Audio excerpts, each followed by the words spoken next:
having Marlene Bezich, which a lot of you know her work, a great pastelist, dog portrait artist, animal portrait, I should say, and does a lot of good self-marketing. And our other person today is Doug, who does a lot of beautiful portraits and graphic work. So I thought that would be a nice difference between the two, since Marlene does other things with them. You experimented with the water-based oils too, didn't you, Marlene? Yeah. So she tries everything. So I guess without anything further, we'll let you take the floor and tell us about yourself and go for it. Well, hi everybody. I know that there's a lot of new faces here since I started in web paints many moons ago. I got out to say since Jesus was a baby. What is your name? My name is Marlene Bezich. Their last name is it's Croatian. Started off as Yugoslavia, then they had a war. Yes. Good luck. And my mother was Irish, so I'm really Irish and Croatian. I was thinking, Barbara had, mentioned, about having this thing about the artists talking about themselves. I thought it was a really good idea because, when I look back into art history, each famous artist has their own time in their life when they make that decision, I need to paint and draw. It's not something that every person does. And I feel very lucky and very, very proud to be amongst these talented people. I'll tell you a little bit about my personal life because I think it's related to what I paint, when I paint, and why I paint. I was born in Nassau County. I was born with what they call Erb's palsy. My left hand does not go down all the way. It cannot go any farther than this, and it cannot go any higher than this. I was also, when I was 2 weeks old, I had asthma, chronic asthma, and I've had that all my life. The reason I bring that up is because I think that had quite an impact on me becoming an artist.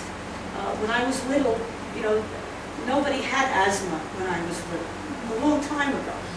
People didn't understand. I mean, you didn't even have, disability ramps.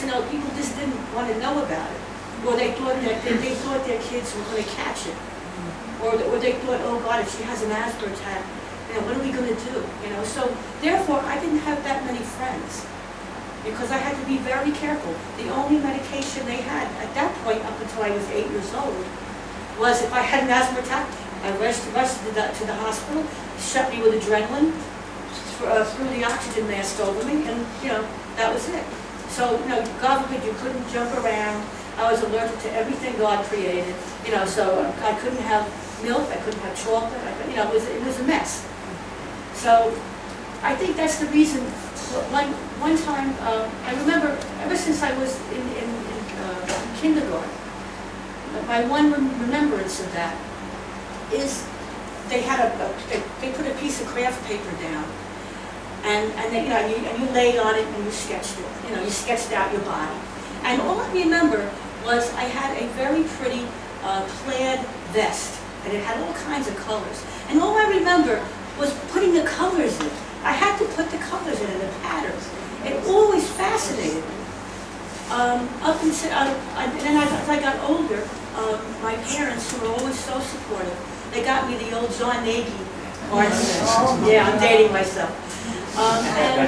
And I loved it. I sat at the table and I drew and drew and drew, and I just loved it.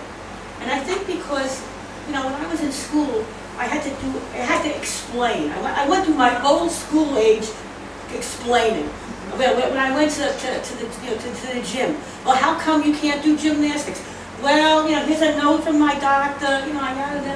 And then with the asthma, well, how come you can't do tracks? Well, that's another problem. So I was always explaining. If I wasn't explaining to the teacher, I was explaining to my friends when I got my little metahaler, what does it do? What is that, a pencil sharpener? Like that. So anyway, so as I got into teenage years, it became more important that I didn't draw anything yet of any circumstance, but I think, you know, when I was a teenager in church, they were going to have a nice fashion show. And I couldn't wait to, you know, as a young teenager, I couldn't wait to wear the clothes.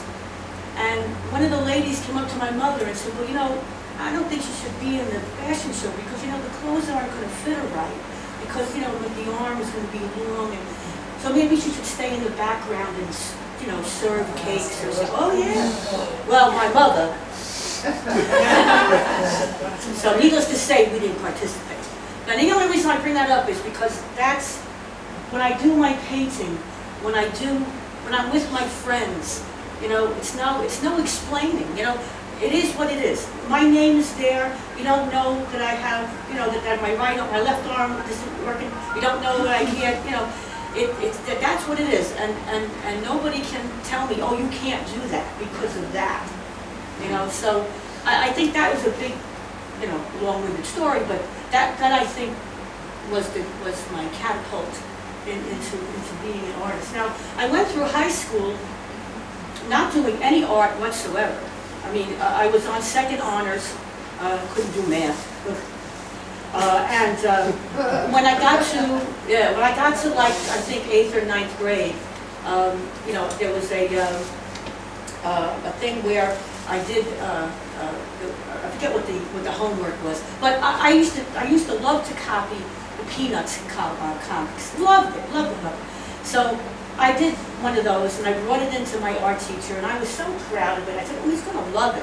Well, he looked at it, and he goes, that's not art, and he threw it away. So needless to say, I said, well, you know, maybe I don't have any talent, you know. So I, you know, I went through high school, I graduated, and I still had the urge to paint and draw. So I went to Adult Ed in Longwood. By the way, when I went to Longwood, there was only 19 buses in the whole school district. 19 in, yeah, now we have now there's like 19 with a half-day session. Right. So, but I thought you'd get a kick out of it. So now, after high school, it was still bothering me, you know.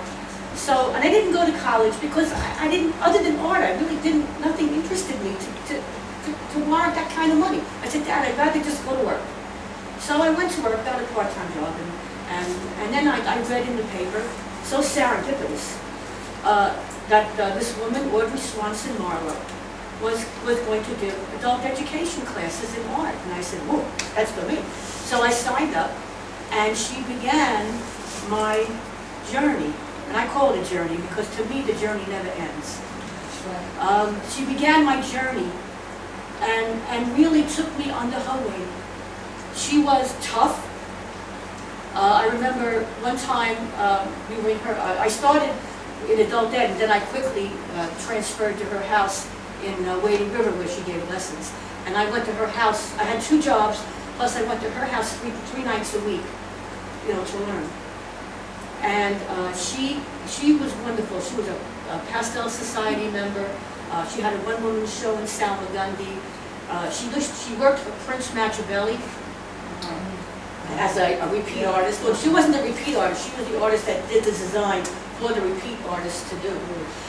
She knew a lot of interesting people. She had met Sigmund Freud. You know, she's a very, very worldly woman. Beautiful portrait painter. And she brought me under her wing because she saw what I was doing, and she goes, Marlene, you're going to be good. She said, but you have to learn. And I remember I went to the store, and one of my first still lifes was a big brandy sniffer, and I forget what else, but I looked at the glass and how the heck am I going to get that glass to be transparent? I knew nothing. So I go to the store, and they had this medium called transferizer. Well, I said, there you go, you know. So I buy this thing, and I bring it, you know, very proud to class, and Audrey looks at it and she goes, what's that? And I said, what's going to make the glass? She said, no. She goes, value makes the glass. And I'm like, okay, I got a lot to learn. So in any event, she brought me into the city. Now I was 22, and she brought me into the city. She showed me Salma Gundy. She showed me National Arts Club. She showed me Pastel Society. Everything. And I met, at that time, Raymond Goodbread, I forget who, Daniel Green, all of them. I saw work that nobody would see, you know, living here at the time, nobody. So any event, one day, I didn't have a job at the time, at one time. And I still wanted to take lessons, but I said, you know, I can't. She said, Molly, you come and we'll worry about paying later. I want you to learn. So, and she goes, plus the fact I'm having a one-woman show in Salma Gundy, and I need a model. She goes, so if you don't mind, come to my house. I have a great shirt you can wear. I want you to model for me, and I want to make a portrait of you. And I'll put a mirror behind me so you can learn as I'm doing the portrait. Yeah, so this is the portrait that she made. This was in her house. And I remember, after she did it, I loved it. I loved it so much. But at that time, it was like $1,500. I mean, I couldn't afford it. But I said, you know, one of these days, I'm going to save up enough money and get back to work. Well, of course, years go by. And as a matter of fact, a few people that had gone to her show, when I went to a meeting of some art group, she looked at me, she goes, you're the girl in the portrait. You know, I'm like, I gotta have that portrait. But anyway, but years later, about 3 years ago, I get a phone call out of the blue from her husband. Apparently Audrey had passed away. She had Alzheimer's for the past 8 years of her life. And all of her paintings, he had this laying she had a high ranch, so it wasn't really a basement, but it was a damp, wet, you know. So he said, he goes, I'm looking through all her pictures, and I know, I think there's a portrait of you, and I think you want to have it. I said, yeah, if that's the way out. So I ran over, and I got it, and I couldn't believe it. There is some damage, which I'm hesitating to fix. Maybe I may not, but I just couldn't believe it. So it sits in my dining room. It's in my dining room now, but it's perfect. You know, the color and everything. And I remember it, I look at it and I remember it, and I remember what I learned from it, and I remember, you know, her being kind to me. Like I said, she was tough, but she was tough. She studied under Brackman, who studied under Henri. So, you know, she knew her stuff. And I was so lucky. I mean, to go to any old adult dead, and look what I walk into. So, anyway, so you know, after that, after she stopped giving classes, I found another wonderful teacher, which was Raphael de Soto. And this man was unbelievable. He could do anything. He was basically, he did beautiful portraits. He did beautiful, he did a lot of dime store detective novels in the past. And people would pay him to replicate some of the covers. But he was really, what was great about him when he taught, he didn't teach so you paint like him. He taught so you paint like you. You know, and I remember when I used to paint, you know, I used to, he had three classes a night, and I had 2 jobs still, and I went to his class 3 nights a week. So I, you know, learned. And I think on a Thursday night, he had a live portrait. And I must have about 100, 200 of those portraits, 2-hour portraits in my shed, which I couldn't even get into. But I brought it up anyway. But I mean, but that's what really taught me the art of portraiture, and you know, and he too, you know, he did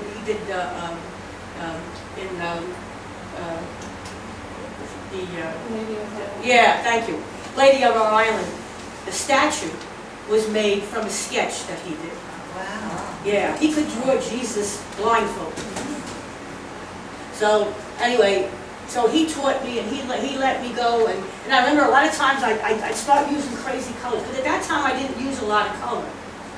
And all of a sudden, I don't know, I guess, you know, like anything else, the wool just passes off your eye, and you're like, let's try that color. And he's like, and he'd sit down and he'd say in his broken English, I don't know how you get these colors. I don't know if I can even replicate, but I try to show you, you know. But it was really, you know, it was really excellent, the education I got. And I didn't realize it until I decided to go to college. And that was another story. What made me do that was one time, my sister was very sick with the flu.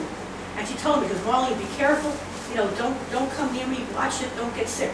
I said, nah, don't worry about it. I've had asthma all my life. You know, I get sick. You know, I sit down, I relax. You know, well, the next day, this thing hit me like a ton of bricks.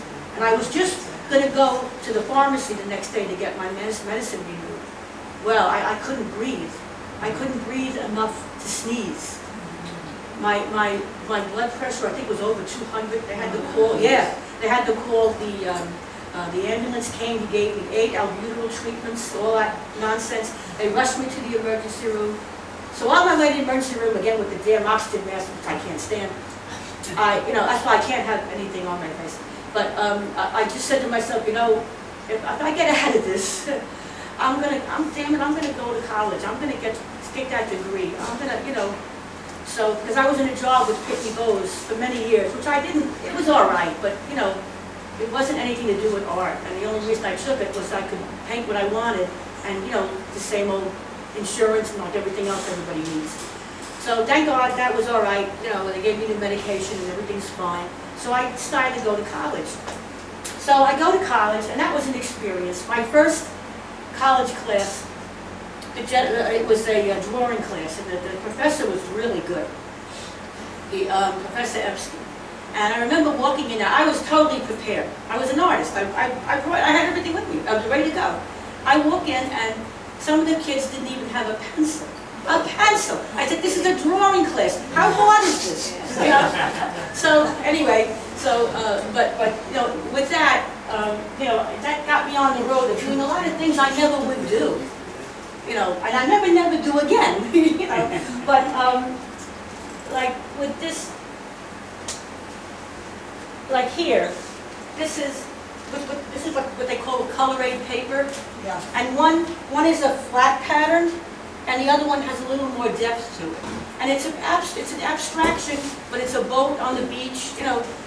And you know, they allow you to, you know, to just like think about it, open your mind, just put patterns in, shapes, and I thought it was kind of neat. And then of course they made you copy the good old masters. I only brought a few, yeah. But copy the masters. This is Diebenkorn.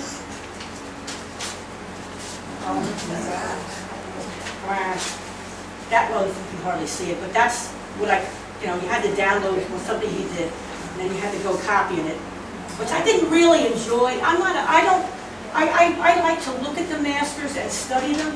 I never was one to like to copy them, because I don't like when decisions are made for me already. I like to make my own. But, you know, I had to do this, so.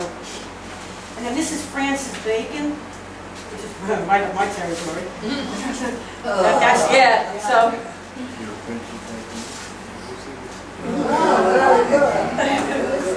I was getting scared there. I'm losing it. What college was it? Suffolk County Community. Yeah. And then this is, what's his name? Morandi. He was a famous still life painter. That's the, yeah, I know it's hard to see. Yeah, no, okay. So that's the copy. What's his name? Morandi. Ron? He was a famous still life painter. But a lot of these, it was funny because a lot of these people, they made me, like the professor would give you the list. This is what I need, this is what you're going to use for your final exam or copy, whatever. And I'm like, I don't like any of these. You know, they were like, God forbid they bring up Sargent. You know, it was all, you know, a funny story was one of them, I forget what the heck her name was, but she was a real way out artist lady. And she made herself a hat, but it had like pencils sticking out of it. And her thing was that she didn't use her arms or the only body part that she used to make her drawing with her head, with these things. So she would stand by the thing and start drawing like this. Oh my God! Okay, so now I had to go and do my final report on something similar to what she did. Now, I think that's a little ridiculous. Well, I said, okay, I'm into it, I'll do it, I want my A. So I go and I went to I got to know Michael's very well. Michael's in Home Depot. Michael's, and I made myself a long appendage, and at the end of it, I had magic markers, so I couldn't really, I could only maneuver them as much as my arms could swing. Then I made myself a hat with the same markers. I looked like an idiot, And so, but that's what that's what you have to emulate. So now my final is to go to school, and now do all. So I did all the gyrations to make the And my teacher, my professor, was looking at me. She goes, you look ridiculous. I said, I look ridiculous. I said, you're the one that's making me do this. But she was laughing. But those are things that I never would have done, but I did, and I enjoyed it. It was fun. She said, she goes, Marlene, you're a child.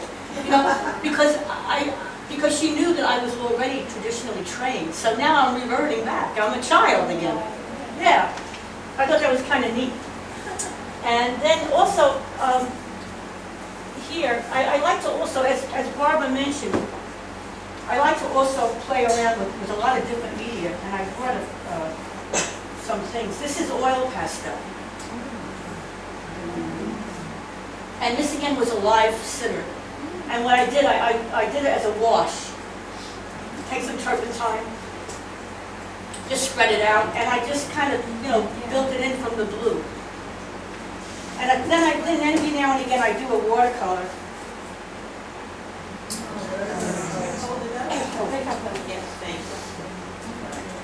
I mean, I know, and people, I don't normally do watercolor, but sometimes if the mood strikes me, I'll figure, well, I'll do it. Because I like to, I'm a firm believer in, it may not be your thing, but it'll help you in what you normally work in. Like so many times I'll do something I never would do again. And, and then I go back and I say, that kind of loosened me up a bit. I kind of like that. This portrait over here was another college. I never did so many self-portraits in my life. Because that was always the final thing, do a self-portrait. So I said, people are going to think I'm narcissistic when I come to my house.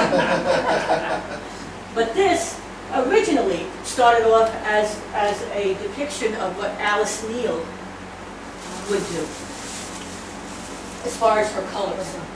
Then, so I did it, it got a good grade, and I said, all right, stuck to the side. And then came the Mother's Day show one year, and I said, maybe I can do something with this. So I revised it, and I put like an image of a portrait of my mother, and then the photos in the back, and I called it Remembrance. Because, and this is acrylic, and I don't work in acrylic normally. I don't work in acrylic normally. I have another one here. Again, it's acrylic. That I don't normally work in, but I used to work in a place where they used to send out travel brochures. And this was on the Finlandia one. And I just kind of liked it because it was so peaceful. But I never show it because, it's good look. But my aunt liked it so much she bought it from me.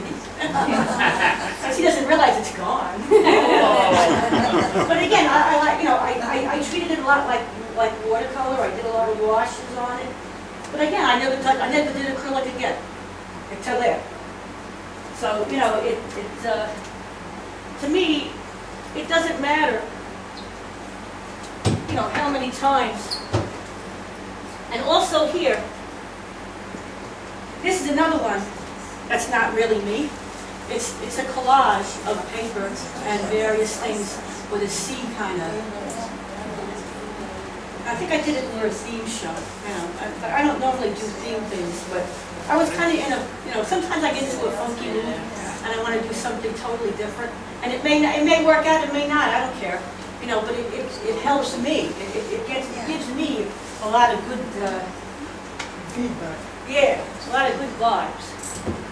then I saw, when I was on YouTube watching something, this one thing, it reminded me of the like the subtraction method when you do charcoal. So I did this one. Some of you have seen that already. And basically what it is I just smeared the whole white paper with the charcoal and just took the kneaded eraser and pulled out the highlights, and then went back in with pencil, you know, and did it that way. But that's when I was watching something in the YouTube and the guy was doing it. I said, yeah, you know, I haven't done that in a long time. So I never know when the mood's going to strike me. I mean, basically, yeah. I know I'm a pastel and oil artist. This here is what it's a pedigree, believe it or not. It's called a Leonberger. It's a shepherd dog in Germany, I think. But the funny thing about this is that I did this a long time ago. I was doing a dog show and then showing my art at a dog show. And I took a picture of this guy. His name is Chewy. And just this year, Leonbergers were recognized by the AKC. So who do you think was in Westminster? Chewy! Yeah. So anyway, the woman saw me recently, and he's bigger now. Totally different color. And you know, but it was really cool, you know, just to see how, you know, how things can progress. You never know. I just did it because I thought it was a pretty dog. And then I also like to go. Oh yeah, I shouldn't try that. This other one here. This one started out as a final exam for college. I did it overnight, in one night. And basically, what it was is that you had to put like in my case, I was doing Mary Cassatt. And what would she paint? What would you paint if you were like Mary Cassatt? Well, I said, well, you know, Mary Cassatt painted a lot of her children, you know, not her children, her nieces and nephews and everything. And she always had nice, and the Impressionists always had beautiful stripes and, you know, Japanese prints and whatnot. So, you know, that's my boy. So my boy likes to lay like that. And just happened to have a sheet under him that was striped like that, and with a pretty print. So I said, you know what, it's kind of, it may work. So I did it, and I brought it in, and she loved it. And then it also got accepted into the art show at the dog show in Missouri. So he's been shipped around a lot. But that's, yeah. That's oil? Yeah, I'm sorry. Yeah, that's oil. That's oil. That's oil. That's regular oil. This guy here was my first oil pastel. And I didn't like it when I first used it, because I was using it like pastel, layering it, and I'm like, this is a pain in the ass. You know, it just wasn't, it wasn't, you know, layering the way I liked it. So anyway, I finally got it done. And then I met a friend of mine, who became a friend of mine, Bernadette Hurley-Polis. She did beautiful charcoal, actually pencil portraits of animals as well. And she told me, Molly, you know, put it into the art show, the dog show. Put it into, at that time, Sardi's had one that the dog fanciers used to go to Sardi's. So I put him in. He was my first one that got accepted. So I always keep him wherever I go, whatever show I do. Book his name because he gives me good luck. Sure, good luck. Yeah. Have you spoken to her lately? What? When is that? Have you spoken to her lately? No, she moved to Arizona. It was Florida. No, Arizona. Yeah, Arizona. Now I also like, well, let me just, I'm trying to do chronological here. You know, and to stay on the pet subject for right now, I don't want to bounce too much. But this here has gotten me a lot of commissions. I did it so that when I do an outdoor show, you need something that attracts people from across the field. You know? So I originally did this dog, the portrait of this one, and there was a cat in it too. But he was so great. I had such nice shots of him. I said, you know, maybe if I put it in a triplicate, you know, it would work nice. And I did, and it's really, you know, it's really gotten me some really good, you know, good commissions, good everything. And it's, you know, again, it's something I just decided to try. If it didn't work, it doesn't work. Throw it away. Is that oil? This is regular oil. This is regular oil on canvas. When I get to over there, I'll tell you. The water-soluble oil is over there. Here, this guy is the last one I did.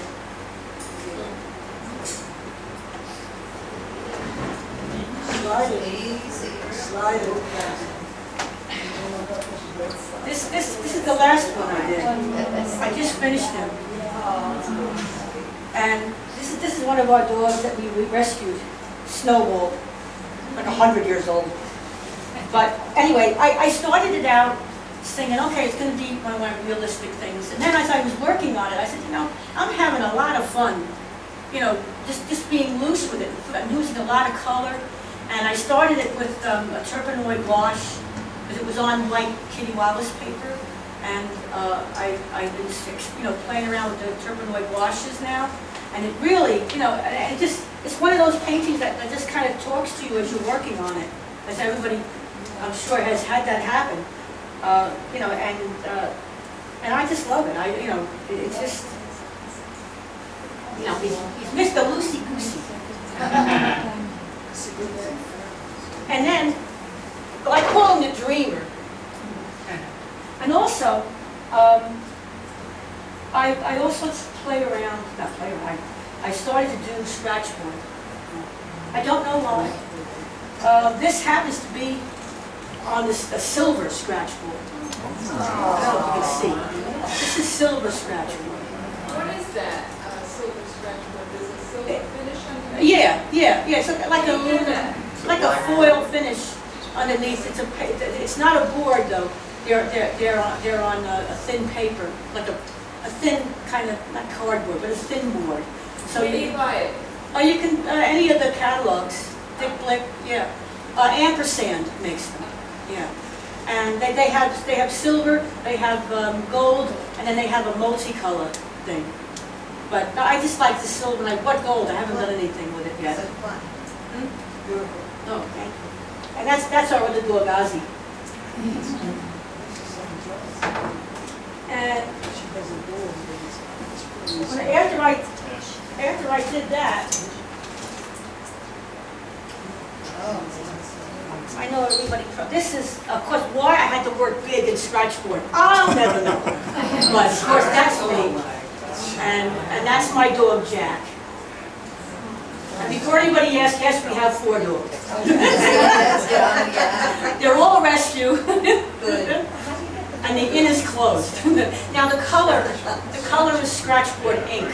That's you can use India ink or Ampersand makes ink. This is the first one I did with color. I did another one of a diffuser bottle. It's in the watermill. It's in watermill in the show right now. But that really came out nice. And then let me see. Oh yeah, getting back to colors.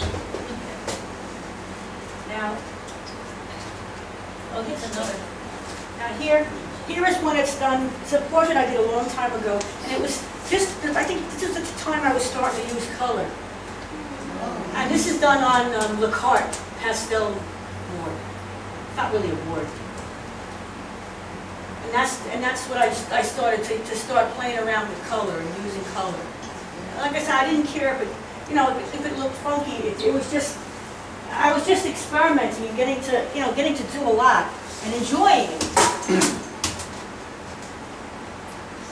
And then, oh yeah, colors. So now I go to, I think it was art appreciation. I don't remember offhand, but anyway, the professor happened to be the curator. It's in Riverhead. Of the art gallery. I think it's called the Lyceum Gallery. Marlene. Yeah, Marjorie. Yeah, Mark Gosner. And she was really supportive. So one of the the first homeworks or assignments was to do an interior, which I did in my studio. And then after after we handed in the sketch, she wanted you to go back and do that sketch as a collage. Now at that point, I never did a collage, period. I didn't work with paper, period. So I'm like, oh my God, you know.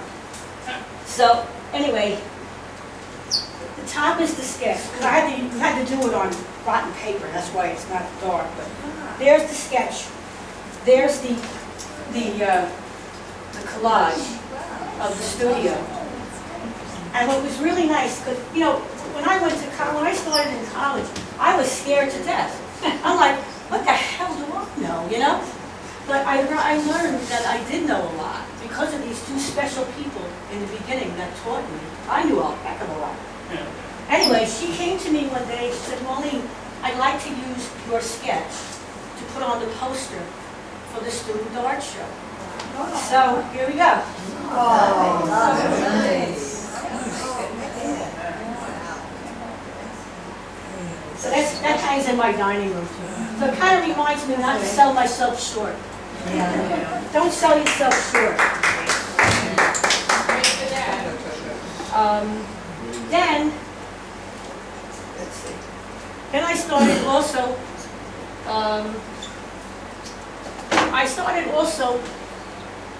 as I said, I worked for Pitney Bowes for 24 years. April 9th, 2010, I get a phone call from my boss who's in New York City saying that, you have 2 more weeks left, your job's been eliminated. Nice. Yeah. Nice. So thankfully they let me retire, which is good. But after that now I'm thinking to myself, oh my God, you know, but I'm thinking, you know, maybe this is a good thing. So then at the same time I got involved with PALS, Plein Air Luminaire Society, and I went out every Tuesday because I love to paint outdoors, but I didn't do it enough. Because then I was working all those years, so the only time I could do it was the odd vacation. And what the heck is that? You can't learn to do that just doing it once every 6 months. So getting back to the water-soluble oil, the first one I did sold, so I can't show you that one. But this one here is of the Patchogue River, and this is water-soluble oil. It's really not different than regular oil. It doesn't smell. What I like about it, I don't have to bring turpentine outside. I was always afraid if I left it in the car, the hot day the car will off. But you know, but I mean, you can wash up with water naturally. It's a little different. It's not as rich, but you know, you get used to it. But this is the one, and this is like this, I don't know, the 4th time I think we went out last year. And it's so much fun. Now all of these here, thanks. Well, this was an eye slip. This, you know, I paint little, no bigger than 11 by 14, because you can't get all that, you know, you can't get everything in. But this is a very little one in Islip Art Museum, the dock there. That's pastel. This one here I like. I did almost the whole thing on site. As I'm getting better and better. And this is in Sayville, in the Maritime, the Maritime Museum. And I really, because sometimes, you know, like anything else, sometimes it works and sometimes it doesn't. Now the funny thing is, this one, Brookhaven Arts Council had a paint out last year, and you had to be in parts of Belport. So I went down to the end of Belport Lane, and these chairs are always there. Like, who's going to sit there? I never see anybody sit, but they're always there. So I said, you know what, I'm going to make, you know, I'll make a picture of a painting of it, and I call it Take a Seat. And the funny thing is, about a month or 2 ago, a friend of mine, you might have read about this in Newsday, Go Fish cookbook. It's to benefit the Chronic Baykeeper and the Southampton Town Trustee Shellfish Program. It's getting a lot of press. And a friend of mine had called me and asked me if I wanted to participate and put a couple of paintings in, and they would decide which one to put in the book. Well, this one got put in the book. And it's right here. Right in the middle in there. And plus I put a recipe in as well. But don't have it, you might get botulism. I'm not a cook. So now, oh yeah, back to college too. Again, weird stuff. And this one here, people love it or hate it. But you know what? I had a ball doing it. I know about it. This came from, I think that's, yeah, it is. I think it came from the three-dimensional design class, I think. I can't remember. It's pretty heavy. Of course, I have to do everything on board. It's heavy as sin.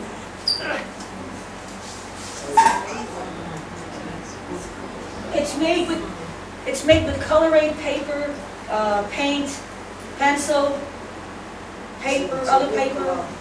And the thing of it is that what I like about it, well, first of all, it's wild. Nobody would ever think I did it. That's how I like it even done.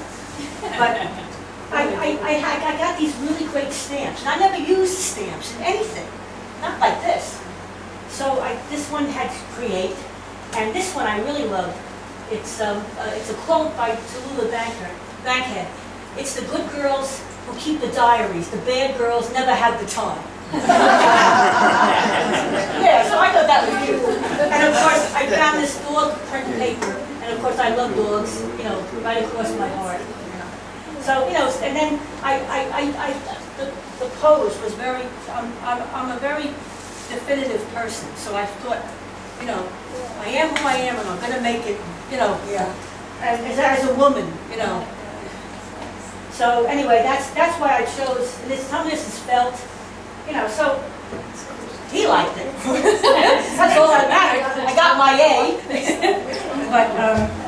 but I guess why I ended up doing animals, especially dogs, is because when I was young, allergic to everything. So finally, my mother said, listen, I was about 8 or 9 years old, get the kid a dog. She's allergic to everything. What difference is it going to make? So I got a dog. And this dog, she lived 17 years up until I was my teens. And I swear to you, if I had an asthma attack, she would get up out of the bed, go into my mom and dad's room, and wake them up. So ever since then, I've always had a dog, one thing or another. And they've all been special. So I just kind of, one day I was in Raphael's class, and I didn't know what to paint. So I said, I saw this magazine thing about collie. So I did the collie in pastel, and he looked and he goes, Marlene, you can do dogs real well. And I said, yeah, I like doing them.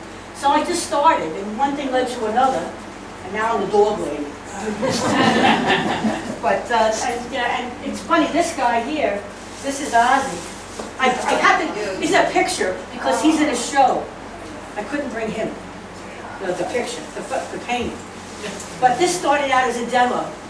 I started the demo in North Shore Art Guild, then a month later, I did more on him in South Bay. And now he's all done, and now I got to bring him back to both places and show him that he's done. But that's pastel. And again, and it's on crappy paper. It's on Strathmore paper, which I never use. But again, you experiment, you play around. Sometimes it works, sometimes it doesn't. And then with scratchboard, again, this one is in a show right now. This is one of my latest scratch boards. This is my boy Jackie. And I just love to draw. I love to draw. I love the feeling of the value, whether it's color, whether it's black or white. Okay. Now, also, this one here, this little wave. Sometimes I just set something up, like just put a little piece of paper out, And I said, what am I, let me just see if I can do something out of my mind. And I always liked waves, so I was brought up by the water. And I just kept doing it, and I ended up with something like this. So, Is that pastel? yeah, this is pastel. I'm using a lot of color and just having a ball. Here all these waving. And this one here, I took a class with Jane McGraw-Trubner, who's an excellent. You can get a chance to take classes with her. She's great. Anyway, she's very good in landscape painting. Who did you say? Jane McGraw-Trubner. And so I used, this is the first time I used the turpenoid wash. And this is green port.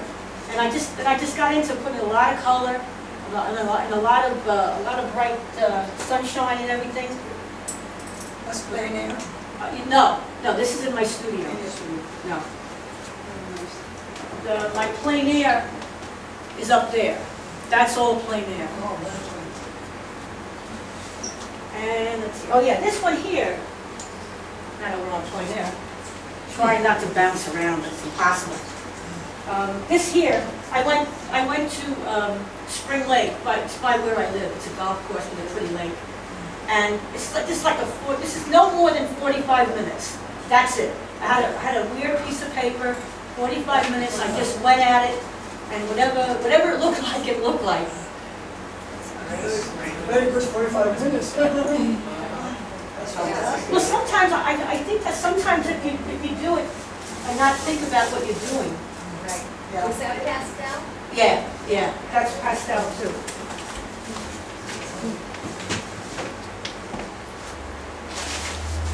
And this one here too. This guy here too got into the art show at the dog show. Now, this is just plain charcoal pencil. Very soft. Yeah, that's all. It's just the pencil. Nothing fantastic, nothing weird. But that's my boy. He got into the show.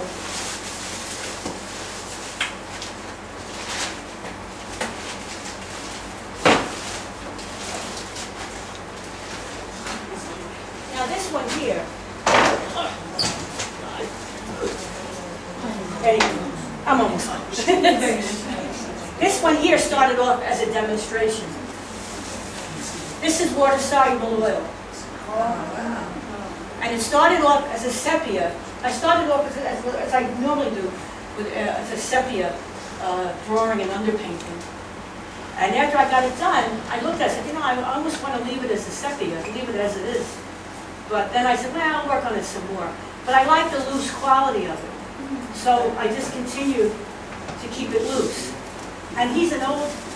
Why did you put it under glass? I'm just curious. Well, it's under glass because it's on canvas paper. And I tried gluing it down, but then if the wind or something happens, it blows right off. So it needs the glass to keep it flat. But he was a retired seeing eye dog. Yeah, he was so cool. It was a puppy, just stepping all over his head. And they didn't faze him a bit. So I thought he was really cool. So I had to do it. But they have personalities like everybody else. And I think that's all. I'm not gonna make you crazy. But what? Oh no, it's just, that's a beautiful painting on the pastel on the right there with the Oh, straw. yeah, duh, thank you. I'm trying to get, this is the most important one. This is a portrait of my Aunt Thomasina. We called her Aunt Tommy. Some of you came to, which I thank you so much, some of you came to her celebration of life. She passed away January 1st. And we had a celebration. We gave her an all Irish week. But why I brought it here is because it was so funny. She was always, we always had a boat in New York. And this one time the boat was, of course it was like autumn.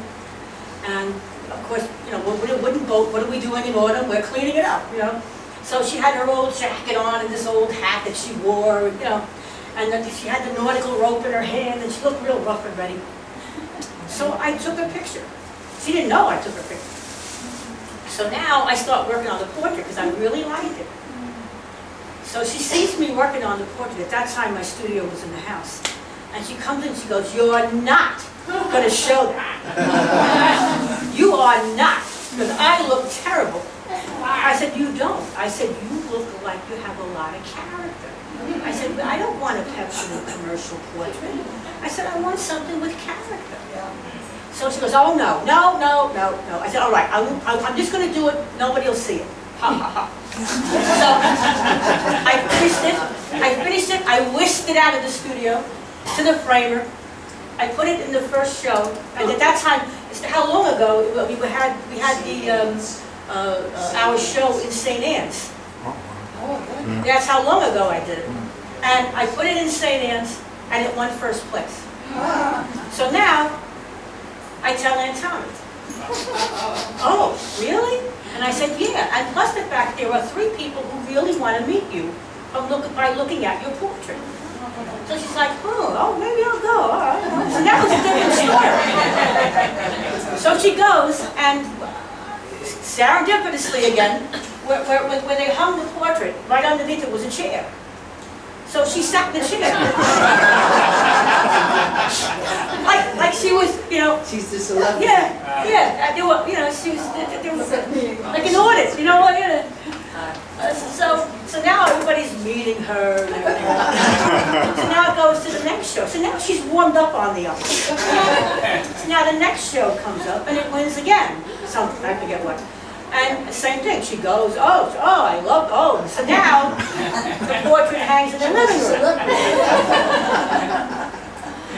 But that's that's why I did it. I like portraits that say something. I do not like smiling portraits. I do not like, something that just says nothing. It's got to got to have character. It has to have. It has to be grounded somehow for me to have interest in it. And and so to me as an artist, I mean, I brought a lot of stuff, but I've been painting for a long time, and this is not half the stuff I brought. I have more, which God only knows where it is. But to me, as I said in the beginning, being an artist to me is the most important thing in my life. One of the most important things.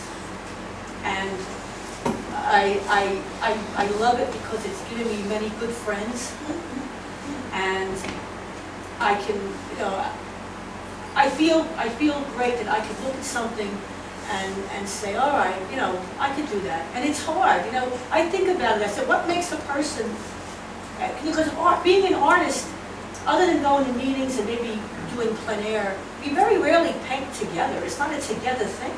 It's an alone thing. You're in your studio all alone. I'm looking at this white canvas thinking, how the hell am I going to get 9 dogs on one canvas? It just, you just can't, and to be able to, sometimes it doesn't work, sometimes it works, but to be able to be, through the grace of God, be able to do that, to me is so great. And being here with the people in web paints, I was the president, I think, for about 4 years. I was also a treasurer. When I was the president, there was only about 40 members. And every time we had the show, we didn't have enough abstracts. I called up Marion Halstead. Marion, make an abstract! But really, it's been really a pleasure, and I'm looking forward to do whatever, to hopefully get my degree eventually. And what do you plan to do in the future from today on? I plan to teach a lot and do look the economy the way it is, get what you can get commissions wise, but to teach and do commission work outside, try as much as I can, to make my living as an artist and be happy about it. I used to always consider myself an artist, but it was always my second career. It could never be first. So now I can do things I couldn't do before. And to me, one bad thing happened, but... And you still experiment with all the... Oh, yeah. I mean, if Raphael and Audrey didn't teach me anything, They taught me that to always experiment, always. Raphael, to the day he died, would go to sketch class in Stony Brook and sketch and sketch and sketch, like he needed the work. But he did, you know, it's something that you never put down, and you always, to me, if I don't ever do it again, if I never do another acrylic, I don't care, I did it, you know. Gotta do it once, gotta try. Now I want to try sculpture, do more sculpture. What else am I doing? Oh, etching, I want to do etching. Making wonderful. Yeah, printmaking, yeah, like printmaking. Yeah, anything, you know, because to me it makes me well-rounded as a person, well-rounded as a teacher, and that's it.